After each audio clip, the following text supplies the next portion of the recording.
शब बारात आ रही है तो मैं सोच रहा था कि तुम सबको शब बारात की कुछ बातें बता दूँ। एक बात तो सबको पता ही होंगी कि शब बारात के दिन जो आने वाला साल है, उस साल में जो मरने वाला है, जो पैदा होने वाला है, उसका नाम लिखा जाता है।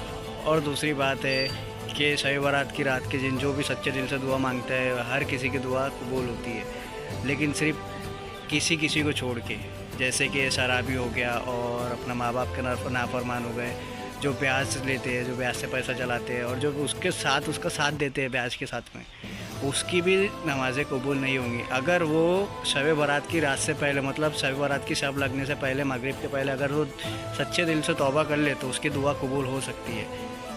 तीसरी बात, जिस किसी को भी पढ़ना आता है या वो जग सकता है रात तक, तो 100 रकात अपना नफिल पढ़े और नफिल पढ़ने के बाद 100 बार सूरह इखलास और 100 बार अस्तगफिरुल्लाह की तस्बीह पढ़े।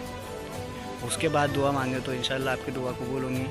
और जिसको पढ़ना नहीं आता है या वो जग नहीं सकता है तो वो भी 100 बार सूरह इखलास और 100 बार अस्तगफिरुल्लाह और 100 बार कुल हुवल्लाहु अहद पढ़ सकता है। उसके बाद वो दुआ मांग सकता है, हो सकता है उसकी भी दुआ कबूल हो जाए। और चौथी ये है कि शब बारात के दिन मगरिब के नमाज के बाद बहुत सी मस्जिद में 6 रकात नमाज नफिल पढ़ाई जाती है, तो वो नमाज़ आप पढ़े। अगर वो नमाज़ आपकी मस्जिद में नहीं पढ़ाई जा सकती तो आप अकेले भी पढ़ सकते हैं, क्योंकि ये नमाज़ जमात के साथ नहीं होती है।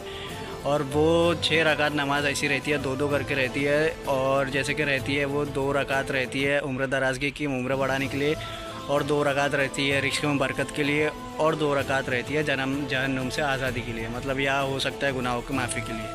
ऐसे भी पढ़ सकते हैं। और हर 2-2 रकात के बीच में सूरह यासीन पढ़ना रहता है। जैसे कि अगर आपने 2 रकात उम्र दराजगी की नमाज़ पढ़ लिए, उसके बाद यासीन शरीफ पढ़ना है। फिर अगर यासीन शरीफ पढ़ के हो गया, उसके बाद अपना रिस्क में बरकत की नमाज़ पढ़ना है, वो नमाज़ पढ़ के हो गई। फिर सूरह यासीन पढ़ना है, और तीसरी नमाज़ आपकी जहन्नुम से आज़ादी की भी हो गई, तो उसके बाद अपना सूरह यासीन पढ़ना है। फिर उसके बाद दुआ मांग के नमाज़ ख़त्म करनी है।